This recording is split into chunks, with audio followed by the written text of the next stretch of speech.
everybody. Happy President's Day, Monday evening to all of you. Yeah, indeed, it's President's Day. Shout out to all the presidents out there, all of the presidents out there listening and watching on YouTube right now, whether you're president of the United States, president of a company, president of, Boy Scout groups of America, whatever it may be. It can be anything. Uh, Good to be with you on a Monday evening here on the Texans Collective on YouTube. As you can see, just three of us tonight. Normally a four-man show. Landry Locker is in Vegas, hopefully emptying the pockets of Vegas, not vice versa. But he is in Vegas this week. So I am Sean Pendergast, one half of Payne and Pendergast on Sports Radio 610, 6 a.m. to 10 a.m. Joined, as always, by Reggie Atatula, 10 a.m. to 2 p.m. on In the Loop on Sports Radio 610, and Cody Stutes of Houston Football with Cody Stutes, and SNL, which is Stutes and Locker. They're getting it done covering the Texans as well. We're kind of in that in-between phase right now. We're a week plus removed from the Super Bowl. We're a couple weeks away from the Combine and then free agency right after that. There's no shortage of things to get into tonight, as you can see from the menu over on the left-hand side of the screen. So we're excited to talk to all you guys tonight. Before we get into it, give us a like, give us a subscribe on the channel. That always helps. And then we'll talk about Prize Picks a little later. But if you're so inclined, if you just have that itchy trigger finger to download Prize Picks right now, be sure to use the code Texans right below Reggie right there when you do that. Gentlemen, it's great to talk to you as always. And we're at that time of year where the shopping list is starting to kind of round into form here for the Houston Texans. And that's where we'll start. Positions of need, and it's fun. Like, this is a time of year where we're getting top 100 free agent lists. The mock drafts are starting to flow here a little bit. So I think, to me, especially on the positions that I'm most hot about right now, that's what a lot of what it boils down to is, do we plan on them using cap space to do this or draft capital to do this? The very top of the board for me, as far as positions of need that are the most intriguing, are running back. A lead running back that can put Woody Marks in a role that he's more suited for. I feel like you're getting two players for the price of one if you go out and get a lead back. And it gets real intriguing as far as how the Texans choose to fill that, because free agency comes first. If you choose to spend money on a Breece Hall or a Travis Etienne or somebody like that, it probably changes your draft strategy a little bit. So we'll start there. It doesn't have to be running back. It can be whatever position you guys want to talk about here. But let's start in on that. Positions of need that have you the most hot 9 days into the offseason here. Interestingly enough for me, the one that has me most hot is the one that's the least sexy generally when it comes to football, and it's offensive line. It's offensive line. I especially, obviously guard is the big one. The interesting one that I've been kind of thinking about is tackle, because some people could very much get to a place where they go, you don't need a tackle. You have two tackles in Ariante Ursary and then Titus Howard. For some reason, I have the feeling that Titus Howard feels better at guard. I know that there's people that vehemently disagree with that, and we talked about this last week, that he is very capable at both of those.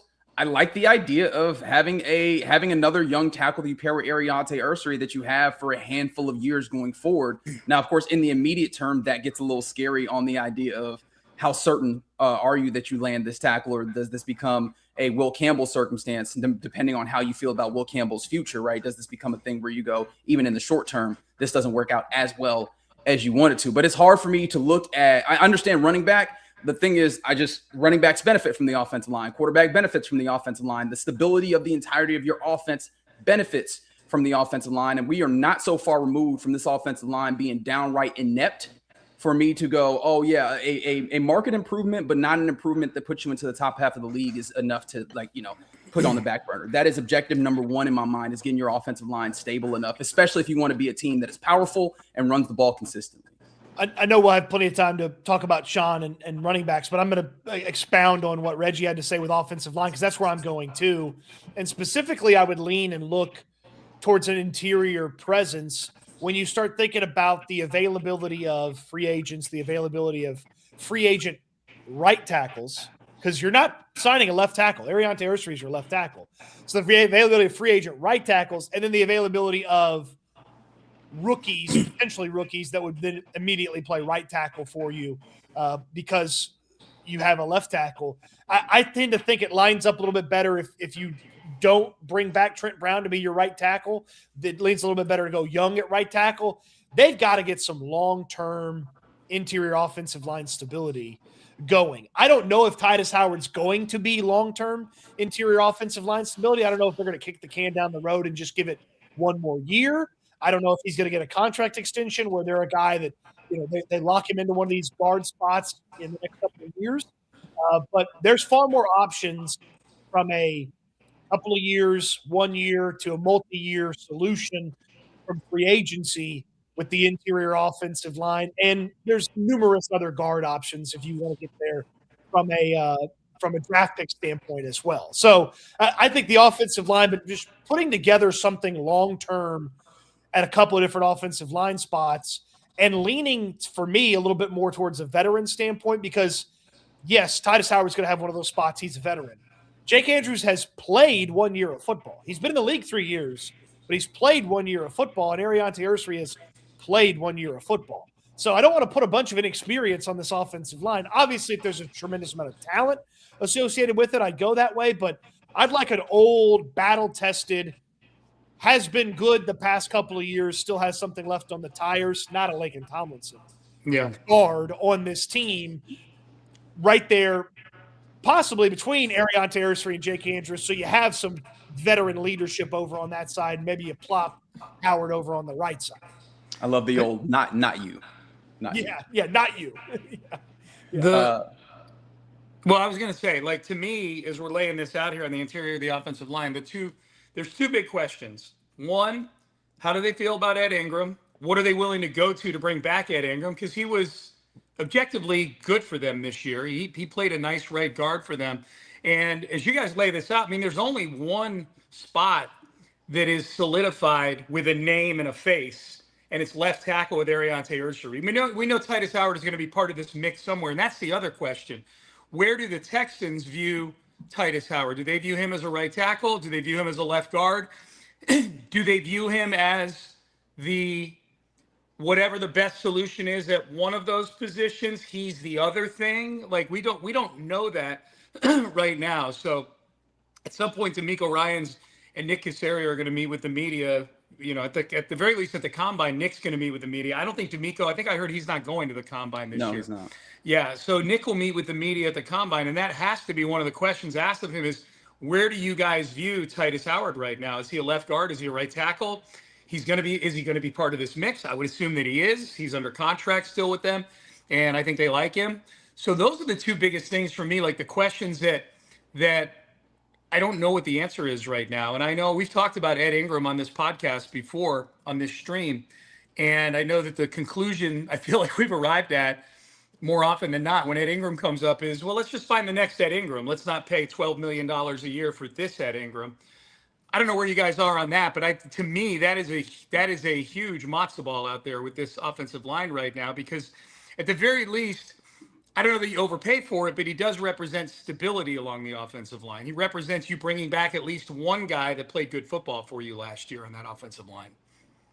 I would not prioritize Ed Ingram. Sorry, Reggie. I would not prioritize it. If he comes to you and he wants to be here and he wants to take a discount compared to what he would get in free agency, yes, let's have that conversation. And if you have Ed Ingram, then you have one less spot that you need to fill because Titus Howard's going to fill one of those other spots. But guys like Ed Ingram over the past two off seasons have gone to free agency and gotten $20 million a year. Or way more than I'm comfortable paying Ed Ingram. Oh, yeah. So if I was Ed Ingram's agent, I would block 713 and 832 area codes, and I would hit free agency unquestioned. And just when that 346 comes through, though. yeah. 979. He might be out in the sticks, man. Yeah. So I would just make sure that I'm hitting, unquestioned free agency and someone vastly overpays me. But, kind of to your point, Sean, like there has to be like a desire from them for continuity. There also has to be a desire for Ed to be like, well, I played my best football here. I like these guys. Do I want to try to change my the spot I'm in for a couple of extra bucks, or would I be content with what the Texans would be willing to offer? Yeah. And for me, Ed Ingram represents, at least in my mind, like kind of the mercenary spot, right? The veteran player that you add on this offensive line. And I would prefer, if you end up in a place where it ends up being a big money signing, to go and get the thing that Cody has been clamoring for, which is a dude that I could put on the line that I know plays great football. And Ed Ingram played really good football. I don't know if I could say he played great football, but depending on what the cost is, really good football at a good cost is something that I'm willing to sign up for. But it's got to be a good cost. So I think that ends up being that look there. When it comes to the Titus Howard thing, to try and solidify a little bit of a collective nomenclature, I think he is an air fryer, and they'd be best to look at him as an air fryer, whereas you can use him for a few different things. And this is an organization that has valued versatility. I feel like the versatility of he could play either of those spots gives you a little bit of freedom when you go into acquiring additional players, especially in the draft, because anywhere from that like 20 to 40 range, it seems like amongst the smart draft people in the world, there's a lot of dudes, especially that like are tackles nominally in college, that might end up being kicked into guards. And that feels like something that you would have a great time with if you're the Texans. Draft a guy who you start out there and see, can he play tackle? And if not, slide him into guard. You've got spots for both of those things if you leave yourself open to the interpretation of such. So I think that is the way that I decide to look at it, and hopefully they're looking at it the same, because I think that gives them the best chance to success. I feel pretty strongly that they view Titus Howard as a guard, and they'll play him at guard, just based on the way that they operated last offseason. Last offseason, they went and added Ariante Ursary in the draft. They added Cam Robinson in free agency. Yeah. They added Trent Brown in free agency. Yeah. And they still had Blake Fisher on the roster. And at the time, they still had Austin Deculus and some other options and some other, lesser talented players. And then the way you hear Nick Caserio talk about Trent Brown, whether I believe him or not, the moment they felt comfortable putting Trent Brown in the lineup, they slapped him right there at right tackle and bumped Titus Howard off. This whole offseason, the whole offensive line experiment started with Titus Howard at right guard last year. Ed Ingram, not even the initial right guard. So I feel strongly that they consider him at his best position to be a guard. And then if he has to play tackle, he would then play tackle. But they would hope that plan A, plan B is successful so that they don't have to go to playing Titus at tackle. I do like the idea of Titus playing left guard, just being next to the young guy at left tackle. That part appeals to me. And I know that probably appealed to them last year at the times where Titus was playing left guard. Ariante Ursary, still a young player. He's got 17 games under his belt. So I do like that idea. As far as other positions of need, I mentioned running back. I on Payne and Pendergast last week had sort of my pecking order for how I hope they fill that spot. My dream scenario, as you guys know, is that Jeremiah Love falls to a place where Nick Caserio goes, you know what, here's the Laramie Tunsil second round pick, and here's a fourth, and you move up, get him. I think he's that far and away the best running. This is nothing revolutionary. All the experts feel this way about Jeremiah Love. I think he's that far and away the best running back. I think there's an argument he's the best player in this draft. There's no argument that they need somebody like that on this offense, somebody that's dynamic, that can take pressure off of C.J. Stroud, that can catch the ball out of the backfield, that can run between the tackles, that can run outside, that's got breakaway speed, all these things that make him great.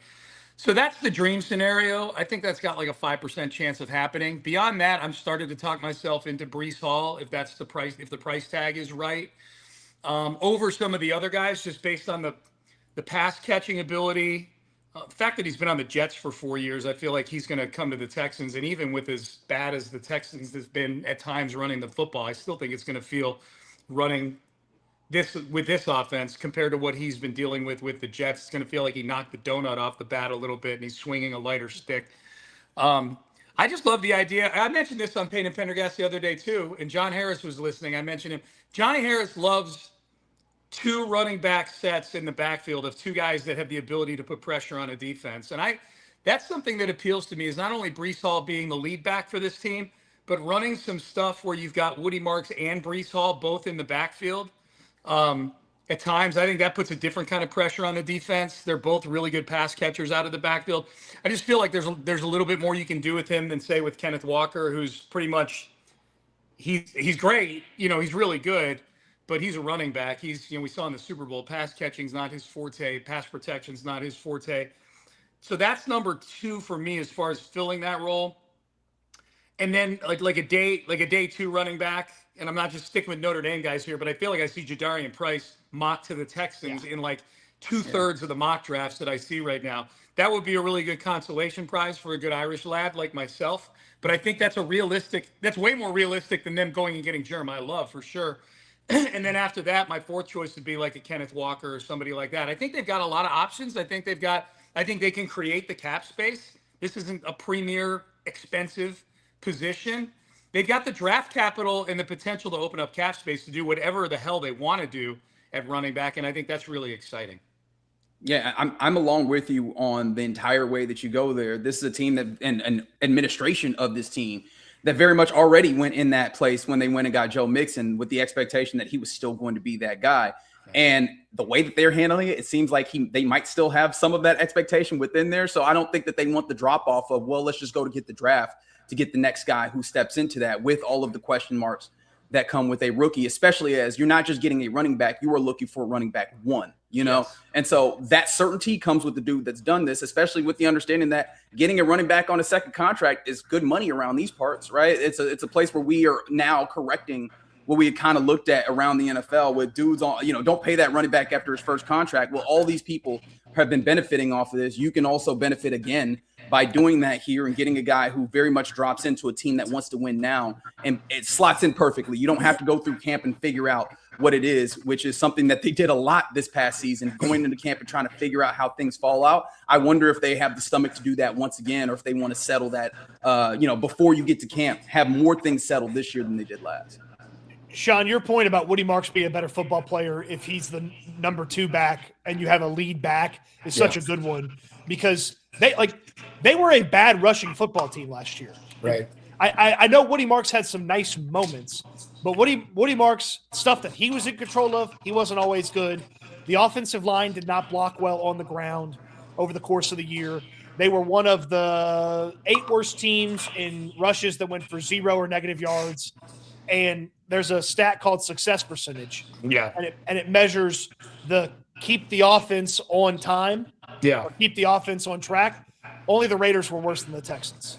So you think about that from a rushing standpoint, the 5 guys up front blocking, they've got to be better. You got to have better talent at the running back spot. I'm a Kenneth Walker guy because I think the skill fit with Woody Marks is I do stuff you don't do well, you do stuff I don't do well. Yeah. So I do love that element. And I also believe it allows you to build out a more role-specific running back room. Not that that's the right or wrong answer, but if I know Kenneth Walker's my lead back, Woody Marks is my pass-catching change of pace guy, I can do something similar to one of those 2 skill sets with maybe a draft pick in the 3rd or 4th round, the 5th round, something like that. And then I can go add a veteran who maybe is the special teamer that can maybe replicate some of what Woody or the other guy does. It's like that. That's my thing. So I really like Kenneth Walker. I think he's the best running back available. I'm not going to be whining and moaning if they end up with Breece Hall because he feels very clearly like the second best running back available. I do feel strongly that they have to have a running back in that room that has had success as a running back in the NFL and still has juice left to his game. Yeah. Obviously, Chubb had success. There was no juice left in the game. Yep. So even if it's not Kenneth Walker or Breece Hall, a Rico Dowdle, an ETN, a Javonte Williams, somebody, somebody that can add to Woody Marks, but can also add on game day with their abilities. Well, and I think, and I think you kind of framed it this way, Cody, but just to hammer the point home, they can't stop with whoever the first solution they have it. You know what I mean? Like it can't be, they go and they draft, and obviously free agency is going to have taken place before the draft. There's got to be more than one. Like it can't be like, okay, we got this other guy and now it's Woody Marks and this guy and this is our backfield and it's a bunch of really bad solutions after that. They just lived way too precariously close to Daria Gumbawale being a 12-touch guy all year long. Like one bad hit on one of these guys, and you are talking about some guys that are in that really, and no disrespect to Daria Gumbawale. I think we know he does the most with what the good Lord gave him. But and I know they trust him and all those things, and he'll probably be on the team again this year and all that stuff. But You cannot be like, they went into the season with Damian Pierce in that room, and they clearly didn't trust him. And he was Damian. There were times where we were a hit away from Damian Pierce, who they clearly didn't trust, being part of the running back rotation. It cannot be that way. I'm not saying you got to have 4 frontline backs. I know the world we live in. Like you've got to allocate resources the right way, but that room needs to be deeper. That room needs to be deeper with guys that threaten a defense. Yeah, especially if you're going to purport that you want this to be a running team, you need to have the heft to be a running team. Yeah. Yep. Yeah. Nick Haley goes up there. Anytime he's asked about what they want to do, they want to run the football well. Right. They want to keep the train on tracks. Hey, by the way, if you had some question marks about your quarterback, maybe having an awesome rushing attack would help said quarterback. And then obviously DeMeco Ryans, I mean, he very much has a love affair with running the football, and he's not afraid to share that with you and tell you about that. So, yeah, for a team that wants to run the football, and I understand that the Joe Mixon stuff fell apart on them, and there was probably at different times even they had hope he was going to play. But don't ever be in that position again. No. Have options, have a plan A, a plan B, a plan C on the roster. Not like I got to fix it. Like if this breaks, I know what I'm doing if this breaks. Yep. Is there, and we'll move on to the big swing spots here in a second, but as long as we're still talking, because I'm enjoying this positions of need conversation we're having. Running back, interior, offensive line. I feel if you look at articles out there, it's some permutation of those two at the top. Do you guys have a preference as far as you're prioritizing a third category for this team right now?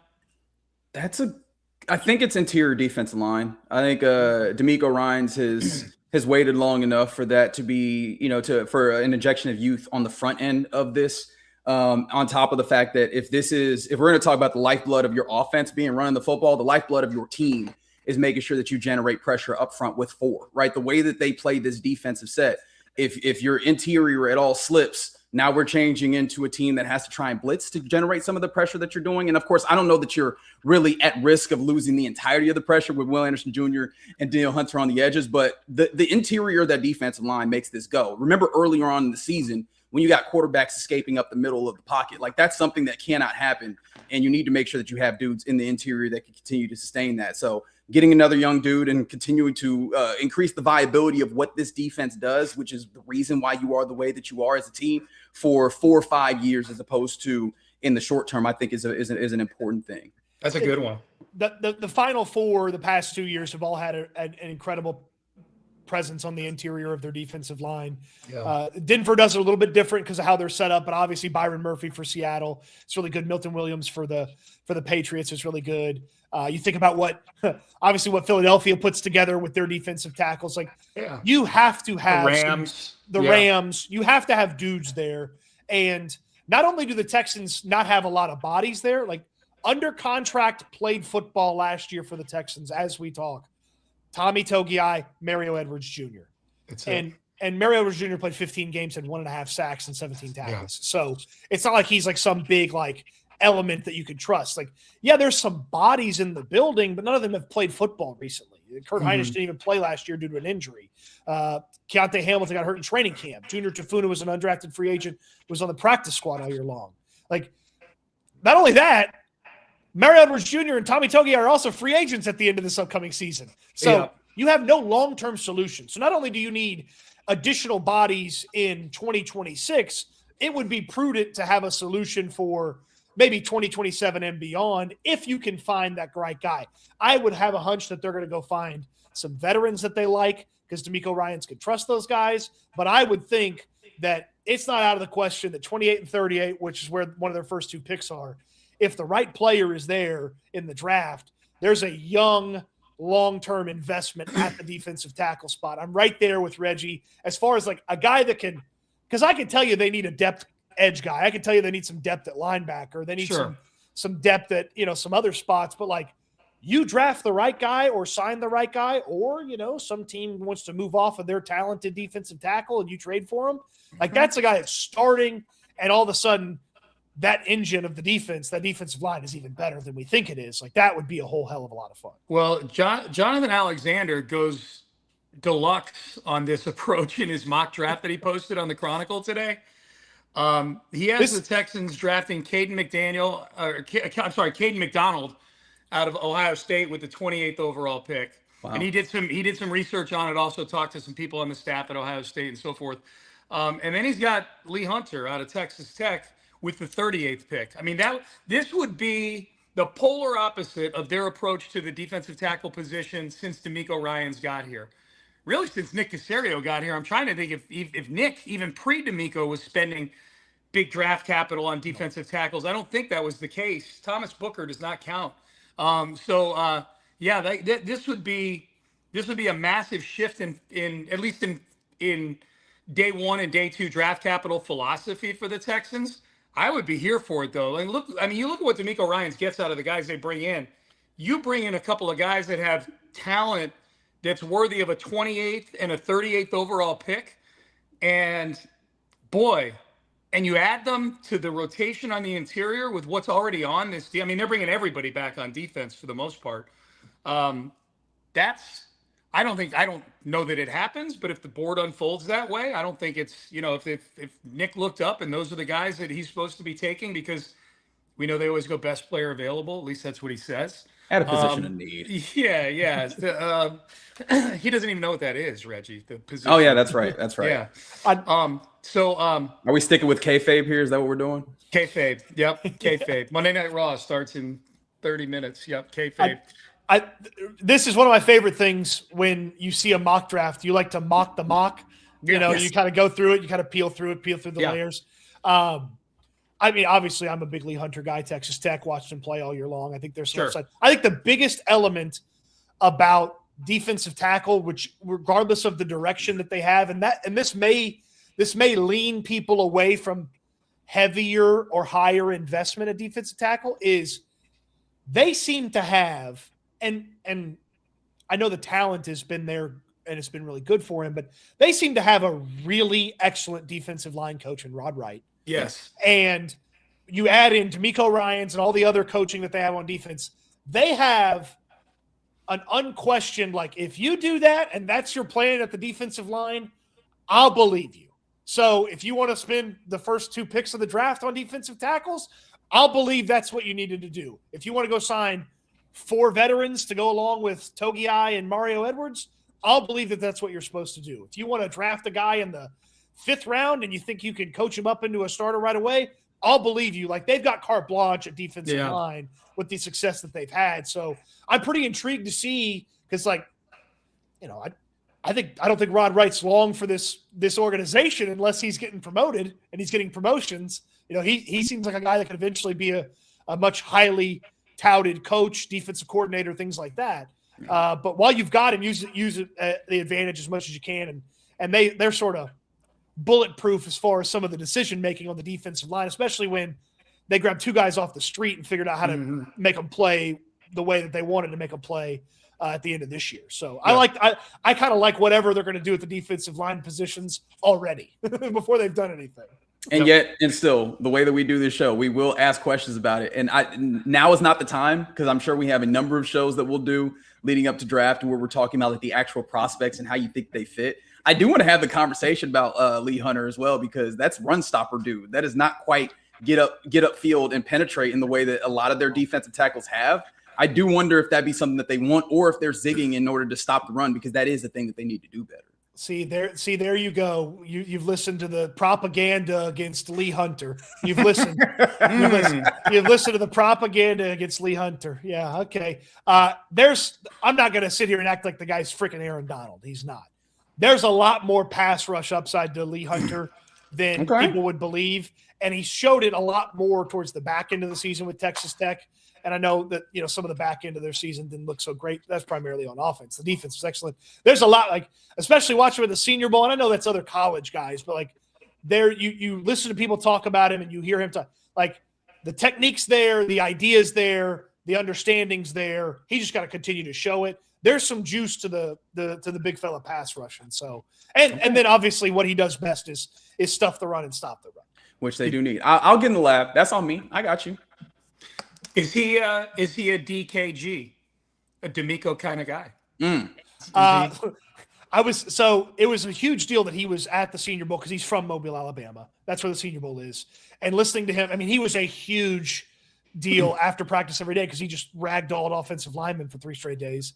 Yeah. And hearing him talk, and I'm just sitting there, and I got, if I had a Texans, what they like to hear guys say bingo card, I had bingo probably 3 sentences in. He was saying all the right things, huh? Oh, I don't care what my stats are. I want the team to do good. If I need to brush the passer, I'll brush the passer. I'll stop the run if I need to stop the run.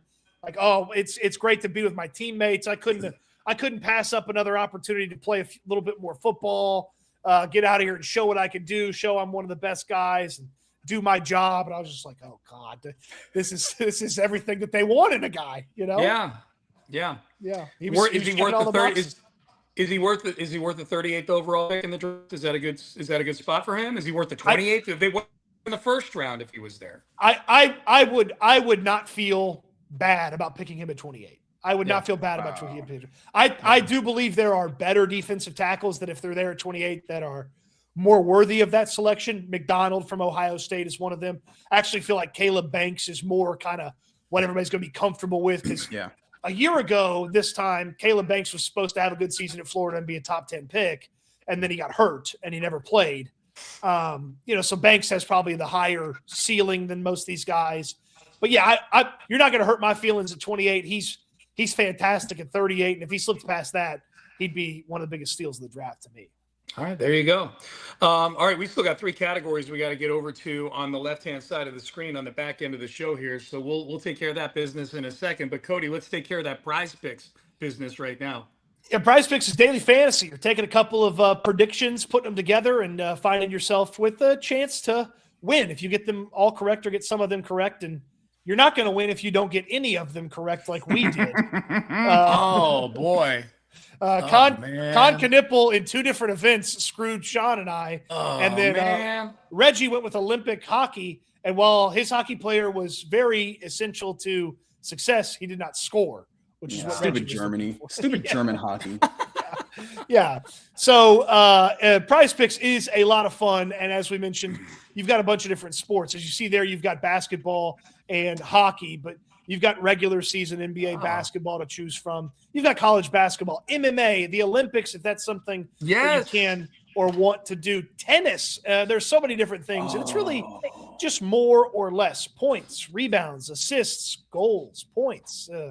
Also, I'm sure there's maybe even a hockey fight thing, so there's plenty of things. Look for that. That's penalty minutes, minutes, It's Prize Picks. You put a couple of predictions together. We put one together each and every week on the YouTube community page for this show. So we have a lot of fun doing that and putting that together each and every week. And check that out. So you're subscribed to the channel. Go see that each and every week, put it together. And I will probably be venturing way far away from the Olympics on this one and maybe get into the comfort zone of some basketball. Soccer even. There's so many different ways to play Prize Picks. When you sign up, use our code Texans. You play your first $5, you get $50 in free lineups. Headed your way. Use the code Texans when you get signed up at Prize Picks. Let's go. We love Prize Picks for sure. Fade the collective, boys. Remember. What's that? Fade the collective. I'm trying to be a man of the people. We won one lineup a few weeks ago. That was really cool to see those green bars across the screen. Yes. That was it was a very foreign feeling for us. So do better. Hashtag fade the collective. Good job, Reggie. Yes. Mm-hmm. All right, so let's get to some of the other topics here with the Texans. We talked a lot about positions of need. Big swing spots for the Texans. I look at this as a couple of things. One, are they looking at maybe taking a huge swing in free agency that we're not expecting? I saw a stat or a chart on social media that I'm sure both of you saw and a lot of our audience did. We see the charts about how much cap space teams have. The Texans are not very high up that list. I think on NFL.com today, I saw they're 23rd in cap space. But when you got a lot of big contracts on the board, you can restructure and they can get to $78 million in cap space if they needed to, by restructuring guys like Stingley and guys like Nico Collins and Jalen Petrie. Anybody with, Danielle Hunter, anybody with a big guaranteed contract, you can restructure and turn their salary into bonus money and open up space. So I think big swings in free agency, obviously trades up in the draft, which I think is as as much as evaluation as I see of this draft class, it's viewed as kind of top heavy. I think a lot of teams might be looking to trade up in this. They might be willing to go, you know what, the second and third round ain't all that great this year. Let's just go get a big impact guy. I don't know if the Texans will do that, but they've done both. They traded up and back, so who knows what they're going to do.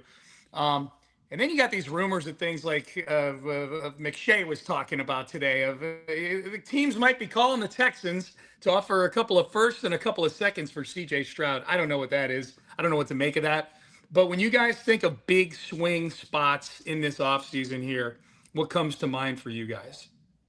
I mean, the very obvious one is running back. The second most very obvious one is offensive line if they decide to go that way. The only thing is offensive line, that would be a big swing spot because typically that's not one where people play ball necessarily. The name that I was thinking of recently, do you think you could get an in-division trade with the magnificent Gladstone on Walker Little? Like, would that be something that would interest you, a younger dude who could play tackle?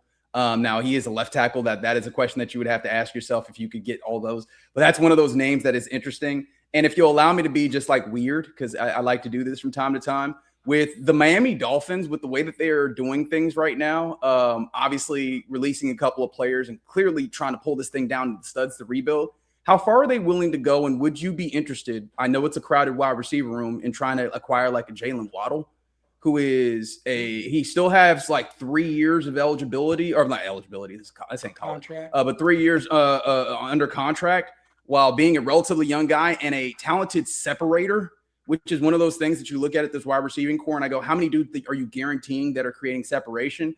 Again, this is a weird thing where you start adding to a place where you have a lot of dudes, but that could just be a big swing of taking a look at opportunity and striking while the iron is hot. That was the thing that was on my mind today. Look at you, Reggie with a couple of Episcopal guys on his shopping list. Walker Little and Jalen Waddle. They're Houstonians and former high school teammates. You got to be able to do this right here. Coach Lees is watching this stream right now, I hope, from Episcopal, former coach there. He listens to 610. I know that. He's nodding his head in agreement with you, Reggie. Bring them both home. Bring the fellas home. Yeah. I call basically anybody that's got a good defensive tackle and they're in the top, 15 of the draft right now. Yeah. I call New York and see if Dexter Lawrence is available. And they probably tell you no, but they've got a gluttony of defensive linemen. Maybe they'd want to, reshape things. I call Tennessee. Robert Saleh laughs at you and hangs up because you can't get Jeffrey Simmons. But if you could, I'd call about that. So I'd call about proven veteran, expensive defensive tackles. My big swing is in free agency, and it is on the offensive line, but it's not at guard and it's not at tackle. It's go get Tyler Linderbaum. Go get Tyler Linderbaum from the Baltimore Ravens. That's what I think. He's going to be in high demand in free agency. I would assume that the Ravens would like him back. I'm going to assume that the Giants would like him to be the center because he's, formerly Harbaugh's his coach. But Jake Andrews played guard in college before he ended up at center. So, you throw him into the guard mix. Linderbaum's your center. That's a tentpole guy for the next 4 or 5 years at the center spot. He's obviously going to be expensive. He'll probably be the most expensive center in football when free agency wraps up. That's fine. He's still going to be cheaper than a lot of other guys on the offensive line, and he's really good at what he does. Yeah. And you can remedy a wrong from a few years ago when they should have just drafted him instead of Kenyon Green. And so Linderbaum would be my big swing in I know I can have a conversation about this guy. I can't have a conversation about defensive tackles on other teams if they don't want to trade them. I know I can have a conversation about this guy. That solves so many issues, man. I think they've done a good job of establishing a different culture in that room than existed 2 years ago when Laramie Tunsil was in there. So I think they've done a good job of moving that group in the right way. That group becoming a little more in the image of D'Amico than it was previously. I mean, signing Linderbaum is a massive, massive culture shift for that room. He's the brains of the offensive line. You're right, because of the position he plays, he's not going to be $30 million a year. He's probably closer to 20. That's why they couldn't give him the 5th-year option, because the rule is so stupid that the O linemen are all treated the same, whether you're interior or you're on the edge. So they didn't give him the 5th-year option, not because they don't think he can play. It's because they didn't want to guarantee him $25, $26 million a year. Money. Yeah. So their handling of him has nothing to do with the caliber of player. It has more to do with the collective bargaining rules that govern the 5th-year option on that position. I love that one, Cody. I thought that ever since all the free agent lists came out for this coming off season and Tyler Linderbaum is on there, I think that's a great one. I think it's got a very small percentage chance of happening. John Harbaugh getting fired did not help the case there because it created, to your point, Cody, it created another suitor where it just makes so much sense for them in New York as well. Well, and any team with any bit of cap space, any bumbling GM can walk into his owner's office and say, "Hey, boss, we got the best center in football because I massively overpaid Tyler Linderbaum." So I think that's you're going to have some competitors for Tyler Linderbaum, certainly, if that's the move you want. But at that point, you now know 3 starters if Linderbaum is your guy. Titus Howard's starting at a position, Arion Terrestre is starting, and Linderbaum's the starting center. Yeah. Does it probably take away from your chance of shopping at the top at some of these other positions in free agency? It does. It does, but it very much solidifies an interior offensive line that is not solidified at all.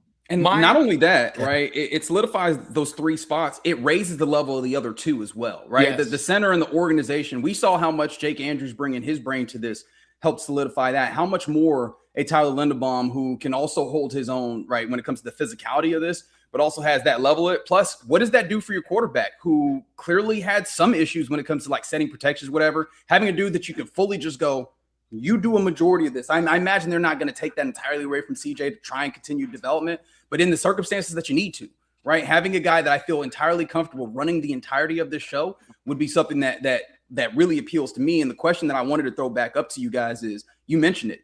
There's probably going to be like an overpay with the market being robust. How much is too much to overpay for Tyler Linderbaum, right? Like where are we getting to a point where you go, I have to tap out? Because I think that is the question that ultimately you ask yourself when you go into this. 20 million. Yeah, I'd probably sneak a little bit past 20, but that feels pretty much where I would kind of be like, yeah, it's a little rich for my blood. Let's do something else. Yeah.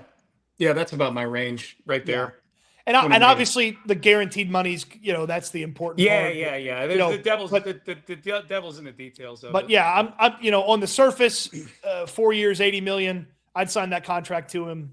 I'd sign him that contract tomorrow if you could. Now you start creeping up into, 21, 22, 23 million a year. It gets a little interesting, a little intriguing and tougher to handle, but I'd do it. Yep. My big swing, I already talked about my big swing. If Jeremiah Love gets in a reasonable range to trade up and go get him, I'm more nervous about him winding up on one of these teams that's floating around in the part of the draft that we're not used to seeing them. I'm seeing enough Kansas City at 9 with Jeremiah Love to where I'm like, they're going to get rewarded for going 6 and 11 this year, whatever the hell they were.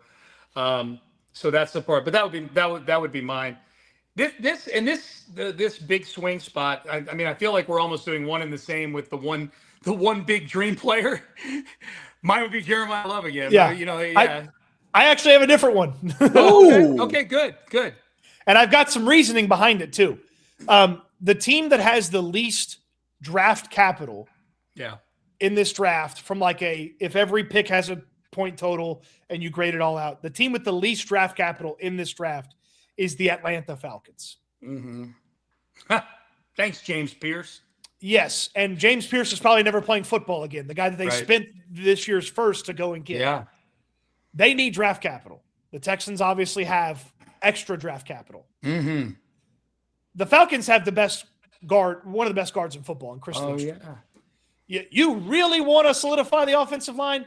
Call the Atlanta Falcons, annoy Matt Ryan to no end, because he's the guy that's calling all the shots there, it seems, and explain to him that he needs draft picks, and you can go find somebody else to play Lindstrom's spot. You drop Chris Lindstrom, the right guard for the Falcons, onto this Texans offensive line. That solves more issues than bringing Linderbaum in. That solves more issues than any other free agent that you could sign in free agency on the offensive line. And obviously it solves an issue for Atlanta because they need draft capital. So what does it look like? Like, what are you talking about? Like the Tunsil pick? I think Lindstrom probably costs you the 28th overall pick. But here's what I would say. I know he's great at football. I don't know anybody at 28 is going to be great at football. I know he's great at football. How old is he, Cody? He's 28. Okay. And that's a position that ages just fine. And he's under contract for the next, I believe, 3 seasons. Okay. He's not cheap. Excuse me. He's 29. He just turned 29. Okay. But he's under contract for the next 3 seasons at $26, $28, and $24 million a year for the cap hit. Mm-hmm. So very manageable. He'd be 31 at the end of this current contract, well within the reins or the idea to maybe extend him or, at that point move on because everything else is expensive. But, it's not like you're paying a quarterback right now. No. I know Will Anderson's about to get a big deal, but you're not paying a quarterback right now. Use every last avenue and ounce of that cap space to maximize that offensive line. That's a good one. I like that one a lot. Yeah. I will go down this entire offseason thinking that the Atlanta Falcons, if they keep Chris Lindstrom, did themselves a disservice because somebody out there would love to have him and would probably give them a first-round pick for him. Yeah. Yeah, they've got no draft capital. You're right. Wow. All right, fellas. Well, let's we'll keep it moving down the menu on the left-hand side of the screen right there. And the last one, I think this is probably the biggest news so far this offseason for the Houston Texans. It's probably news that only resonates here in Houston because I don't think people outside of Houston care about the team's new headquarters. But I think people in Houston... It's popped up surprisingly more than I would have imagined around NFL circles, though. Yeah. They people in Houston care, from what we found out on Friday, deeply about this because of what it could signal in terms of the stadium and all that other stuff. Now, we had Mike Tillman on the station last Friday, and I know one of the main things that came out of that conversation was they have no intention of having Bridgeland be the next place that if they were to move into a new stadium, have it be up there. Their goal is to renovate NRG, and if not, then whatever they do, it seems like it's going to be in that part of town. But this headquarters is exciting. Even if it's located pretty far outside the city, I would say the number of people that now have to go far out there to go to that is probably counterbalanced by the massive growth that's going on in that part of Harris County. So there's a lot of people, I think Texan fans, that are very excited, rightfully so, about that being out there. The Texans kind of have their own room now. I think I heard Brandon Scott make that analogy. Yeah. That, I thought it was a great analogy that, now he's got kids that share a bedroom and now you get your own room and the Texans are sharing the bedroom with the rodeo. Well, now for everything other than stuff at NRG Stadium, they don't have to do that anymore. In your guys' minds, what's the biggest effect of all this? What's the biggest news or the biggest ripple effect that matters to Texan fans and to the Texans themselves when it comes to this new facility out there in Bridgeland? I think the most evident one, obviously, is that they get an opportunity to, put their facilities together and actually increase the state of the artness of their football preparedness, right? I think that actively is going to show up on the field. I think they were one of the last 5 teams that did not have a separate headquarters in the National Football League. That's a disadvantage when it comes to creating that. But I found it interesting that they ended up doing this with Harris County. And I don't think that that's insignificant. I thought that there was a lot of different places, if you were going to go to the Bird, that you could have gotten something done. I feel like them getting it done with Harris County means something. I'm not trying to say how much it means, but I feel like that means that they are committed to trying to work that relationship out, which for me, I could see them remaining in NRG Park, right? I don't know if it's the same stadium and they put a whole bunch of money into rejuvenating it, or if they build a stadium on the same area, tear down the current stadium, much like Buffalo just did with Highmark Stadium. But I do think that would, at least it feels significantly more likely than I thought maybe a week or 2 ago, that this was going to happen in the place that it currently is, which would mean a level of continuity for what Texans fans have gotten used to with that location. Now, anything beyond that would be a lot of speculation, but that one definitely felt like that was meaningful to me. From a football standpoint, you create a level of comfort and ability that you never have to go anywhere. As you build this, I mean, how many times have they renovated the weight room in the past decade? It feels like they've renovated the weight room 3 times. Yeah. They had to change the cafeteria or whatever, 2 years ago, it was the coaches' offices moved. You build it as you see fit, starting with where they're starting. So Everything will be the best. Anything that has ever been a thought from these player report cards of previous years, oh, the Texans don't have a sauna or something. You have 10 saunas now. You can build as whatever you want from a football standpoint. You can create indoor, outdoor, and half indoor, half outdoor facilities so that you can continue to maximize whatever advantage you have by practicing in the 100-degree heat in July and August. Like whatever that does to benefit you as a football player, to make you a better player, you can still do that. And then you can also not have guys near death because you can go inside because you're going to have a giant indoor practice facility. Like the practice facility they have indoors right now, when they do a training camp inside, they have no room for everything. Right. You can change that. I think that from a football standpoint is huge. You will have no drawback or no disadvantage to the facility and maximizing player health, happiness, and workflow. Yeah. Business-wise, it should help them make a tremendous amount of money. I know that they currently have people that work for the organization that do not office in the building because they've run out of space. Yeah. They have important people that do important things that do not office in the building because they don't have any more space for them. That's going to change. It should help the workflow. You're obviously going to make a tremendous amount of money from this. You're going to have to pay for some of it, certainly, but you're going to make money from it with the partners that build restaurants and play areas and, hotels and all those various great things out there. So I do not see a huge downside for the Texans. And then as a positive for the fans, training camp is already a huge deal. Training camp is going to be a massive deal now. Yeah. And they're going to have the ability to make training camp a must-see event with permanent stands, a permanent way to get people in there to watch training camp and workouts and things like that. Yeah. No, it's a chance to reimagine everything. It's a chance to reimagine football ops. It's a chance to reimagine the fan experience at training camp. Obviously, this thing is going to be a huge revenue generator. I think it's a chance for them to have big watch parties for home games and away games. If this entertainment district they're creating doesn't have a massive movie screen out there to show games on, they are completely missing the boat. This is where the draft party should be. This is where watch parties should be. Honestly, there should be radio studios there for us to do shows from. Reggie, when you and John are doing the midday show, when practice is over, for you guys to be able to go inside to a place that's 50 feet away and go do a show there, somewhere that's front facing where there's foot traffic and people are seeing that, where everybody benefits from that, the Texans and Sports Radio 610 and fans that get to see an interactive type of thing. Also too, I would share some of the things that Seth said on our show about it, like a player's perspective on this. He brought up some really, really interesting points. One was that where they're located right now has not been very conducive to the team being able to, for lack of a better word, bond outside of the stadium. Now, this seems like a pretty close-knit team that the Texans have right now, but you guys know where that stadium is. There's guys there's guys that live in West U because they can afford to live in West U, but there's guys on rookie contracts that are buying houses out in Pearland or Missouri City, where it ain't cheap, but it's not $2 million for a small patch of land in West U. So guys are, Bel Air, guys are scattered all over the place. It's a planned community, Bridgewood. It is literally a planned community on Northwest Harris County. So you're not paying inside the loop prices on real estate. This is more likely, this is going to be guys that'll live in, younger guys may want to live in closer to the city because you go out and things like that. There will be, though, a trend of guys that are living more, it's going to be good for Bridgeland real estate agents, let's put it that way. Guys are going to be living out there. That was number one point Seth made. Number two is that he said that, man, there is something about not going into the same place every day and then that being the locker room you're going into on game day.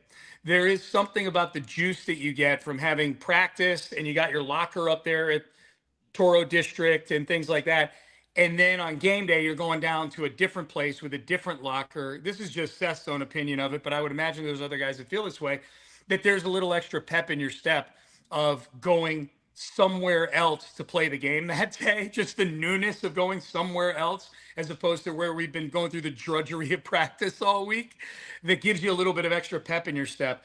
So I thought that was interesting. And then obviously, the chance of things that the three of us have been talking about to get better facilities in there, better weight room. I think you framed it really well, Cody, which is this is a chance to get the best of it. You get the best of everything. And they're going to, and we know the McNairs are going to spare no expense when it comes to what resources they're giving the team. That was the one big point that Mike Tillman made with us on 610, and I heard him with other people the day that the announcement was made. He made it very clear that there are certain priorities with this project. There is no priority bigger than football. Like the football is the biggest thing with all this. So I'm excited about it. I'm excited to see how it turns out. I'm excited to do radio. I'm excited to cover training camp, even though, I mean, it's 3 years from now, so who knows where the hell I'm going to be living. But if things hold up, that's going to be a 40-minute commute or whatever. I don't really care. I thought you were saying you're about to move to Bridgeland. No, congratulations, Bridgeland, Sean. man. I'm proud of you. I'm not making that announcement. No. Sean's going to buy a house and it's going to have a guest house. I'm going to stay in the guest house. Well, if that happens, you guys are welcome to stay out there during training camp. That's Excellent. I've spent too much time building relationships with bartenders and servers at the various eateries and drinkeries in my neighborhood here to forfeit that equity capital. That makes sense. Far be it for me to cheerlead the billionaires, though, but I do think that the talking about the more money being made here, this is an ownership group that I would put in the top half of the league, just conservatively. That if I said I needed a power ranking on how many people took their wealth and then poured it back into the team, especially in the non-salary cap portions of this. So them making more money again, far be it for me to just be woo, billionaires, but I do think that there is something to be said for. I could easily see them turning that back into more investment into the team that ultimately, hopefully, makes its way to the fans. They're not cheap. The McNairs are not cheap. Yeah. At one point, they were paying 3 GMs and 4 coaches, and, the staffs and all that kind of stuff. Yeah. I do wonder too. It's not lost on me the hilarity that they have this announcement. Yes, it's with Harris County, and yes, it's with maybe a little bit of a different type of person in Harris County that handles the NRG situation. And then Saturday at NRG, at an event that's obviously not the Houston Texans, the roof's leaking to further drive home that NRG is not where not only the Texans want it to be. I've been told that the rodeo's not happy with how where and how NRG is operated as well. Correct. So the county, as much as the county's right hand is over here getting a thumbs up and doing some great things with the Texans, the county's left hand needs to get to fixing whatever needs to get fixed because, hey, we did this great deal and this was fun in 2029. 2033, it's not out of the question that some other one of these counties around here has given us a whole bunch of money. We're playing in a new stadium. Yeah. So, if you don't think you could go out west and find the area to have a badass stadium and situation out there, or you could go out north and find it that way, or down south even, there's a county somewhere that'll strap a bunch of taxes onto their residents and find themselves a football team. Because we've seen it time and time again. Hell, the Chicago Bears are exploring non-Illinois stadium locations. So if you don't think that somewhere in God's great state of Texas, you could find land to put a football stadium that's not Harris County, this was, as much as it was a partnership, it was a handshake with a finger behind the back, fingers crossed behind the back that this better work for both of us, or 6-7 years from now, we're partners on just the headquarters and not the stadium. Right. Yep. The only thing that I just thought about when this was happening is I'm hard pressed in my brain to see this going south just for hurricane reasons, things of that nature. But I do wonder exactly how willing they would want to be to also take the stadium out west for no other reason than we talk about making money, right? What's better than one entertainment district? 2. And how useful is it if you have the stadium's entertainment district and your headquarter entertainment district in the same kind of quadrant of the city? That's the only thing that makes me think that this might go a different way. But again, all of these things, many years down the road, all sorts of different, probably more powerful factors that'll come in. But those are the things that come to mind in this immediate.